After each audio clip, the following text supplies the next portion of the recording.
Alright, so look, we got when calm anime characters snap. Some people just make a bigger impression. You often have the loud character or the big guy. You know, those guys that you typically would expect to explode in a flurry to save their friends. However, today's list is not about those people. To be honest, I'm a bit more partial to the calmer. Bro, if they got going on this list, bro, I ain't gonna lie, he gonna be the toughest one on this bitch. No gap. Characters on the side of the spectrum. After all, they make good candidates for today's list, which is going to be about some top moments of a calm character just snapping and raising hell. To shake things up a little bit though, I'm not limiting this list to the full introverted characters. I also want to feature some extroverted or outgoing protagonists who may not be as loud as their mentioned counterparts. Consider this a spiritual successor to the top rage moments, or a retake if you're new to the channel and haven't seen those videos yet. Hold on, y'all gonna put Levi first, right? It's so tough every time he snaps. Levi's no Eren, that's for sure, and I don't even think that I'll be able to remain composed considering all the things he's been through in the whole of Attack on Titan. However, when he gets into the zone of raging fury, there's little anyone can do to stop Levi. He's got several of these moments, but I'd like to feature the OVA moment because it's one of those early instances and it's something that fewer people might know about. After all, I'm sure everyone and their children already know about him going ham on the Beast Titan. Seriously though, this moment from the OVA is more emotional than anything. You can just feel the power in the scene, and it further exemplifies the things that Levi had to endure to mold him into the strongest soldier that we know and love. Losing friends is never easy, but hearing Levi scream and the pure emotion being channeled in this scene gave me the chills.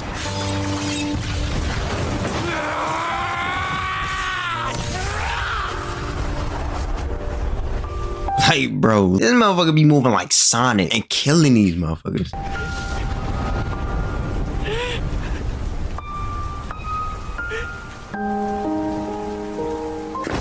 Yo, Roy.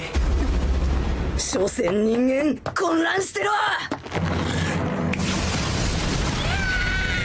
Talking about Levi really reminded me of Roy Mustang. It must be the similarities in backgrounds, but I think they had comparable rage moments where they just go to town against their enemies. However, I'd say that amongst the many scenes of Mustang, look at the fuck, he got fire, flame, light, laser eyes. Homunculus ass, the execution of Envy is by far the angriest he's ever been. Poor Envy didn't even get to finish his gloating before Mustang appears and incinerates him. People call this a fight, but as I've said in the numerous times I've talked about this before, it's not one. It's truly no contest really, and we see that even a homunculus's power is useless in the face of repeated, unadulterated violence from an angry Mustang. Oh my! Yeah, you could argue that in some way Mustang's scene may not be as emotional as Levi's, but in terms of the destruction that happened, I dare to say that this one's more impressive.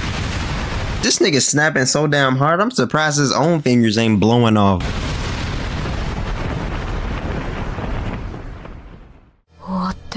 What the fuck type? Damn, bro. Okay, how about we move to main characters now then? Gon comes to mind. You all know what I'm talking about. Who could forget this iconic moment when Gon fights Bito and taps into his inner abyss, showing that way past the friendly and outgoing facade of Gon, there lies a darkness that he'd kept hidden for so long. It's dude hit puberty early. Got some big balls and dick down Pichu early, bro. Like, come on. Truly a horrific yet cathartic moment to see Gon finally access this side of him. And it's pretty cool because unlike Levi or Mustang's moments, you can still see an unsettling calmness in Gon's scene despite him falling completely into nihilism. There's a sense of controlled frenzy, if that's the best way to describe it, and because of that, the moment's found its way into many people's top Hunter x Hunter moments.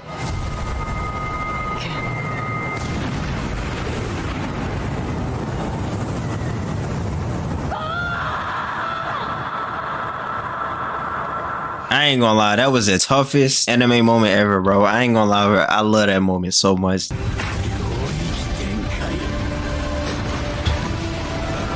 Oh, it said at the bottom, Megumi. Jujutsu Kaisen's storied run has come to an end, but not before it gave us an amazing arc to cap things off. What I like about Jujutsu Kaisen is that throughout its run, it got the chance to show us some key moments from the main characters. Everyone knows Gojo and his moments, but it really feels like one got left behind as Jujutsu Kaisen wrapped up a couple of months ago. Megumi's moment came in at episode 23 when he finally leaves his comfort zone in the battle against the curse, pushing himself past his limits with his all-new domain. Nigga, they faced that curse again? Expansion, Chimera Shadow. Yo, I remember the first time this nigga was scared out of his mind, bruh. Like, this nigga's dick fell off. So guarded. And I'm not sure about you, but I feel like it's a surreal sight to see Megumi pull off such a dark and ominous looking ability while bleeding with that crazed face on. Everything from visuals to the voice acting came together to make this a scene to remember. It came late in the show's run, but Jujutsu Kaisen really gave us a finale to remember for its first season.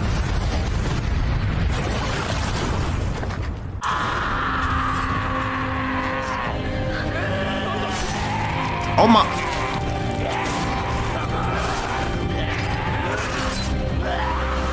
This one hurt when I first saw it. Dororo seemed to be a standard fantasy demon hunting series with a nifty premise, but I think the one moment which sets it apart from the lot came pretty early on. I'm talking about episode 6, when we get to see the full glory of a raging Hyakimaru who just tears through everyone in his sight. It's a level of violence and anger that I didn't think I'd find in this show at first, but Hyakimaru makes a whole show out of the bloodbath that happens in that episode. Remembering the scene there really reminds me of the Levi moment that Yo, he got hands made of sword, bro. I talked about, but there's something just so much more unsettling with how Dororo did it. Maybe because the violence was done not against monsters or demons, but people. Or maybe because of how much more graphic it was. Anyway, this is a very scene that showed everyone that despite his quiet and reserved nature, Hyakimaru is something you wouldn't want to trifle with.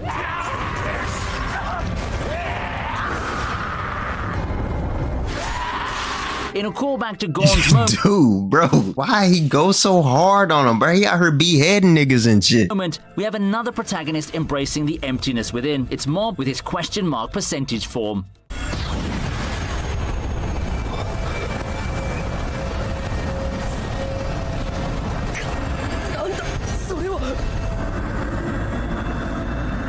Among the whole gallery of Mob's forms that tie so what the fuck does he turn into? What is that? To his emotions lies the deep depths of the question mark form, an enormous power that represents the strength that he repressed in order to appear normal. This... Wait, so whenever... The hell? Why did I pause it right here, bro? So whenever he turned into like the question mark form, he just become a bunch of scribbles, bro? It's by far the most terrifying form of Mob, no questions asked. From the whitened eyes, the wildly flaring hair, to the evil-looking aura. Now, imagine if you were some unfortunate slob like Deruki. If seeing that form out of someone you've just been beating up moments ago doesn't give you the creeps, I don't know what will. The look on Deruki's face after seeing the frankly terrifying Mob face says it all. This new form of Mob literally beats the clothes and hair out of the Kokiteru, although I won't say that he didn't deserve it. In each of its subsequent appearances, this form's unloaded, unadulterated destruction on all that dared oppose it, and you'll quickly understand why the calm and unimposing Mob would prefer tucking this form away for good. It's something that you should all look out for if you're someone getting into Mob Psycho.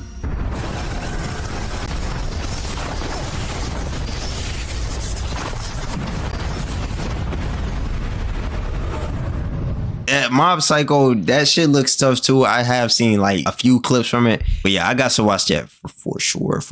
If y'all want more videos like this, y'all go ahead and drop some down below.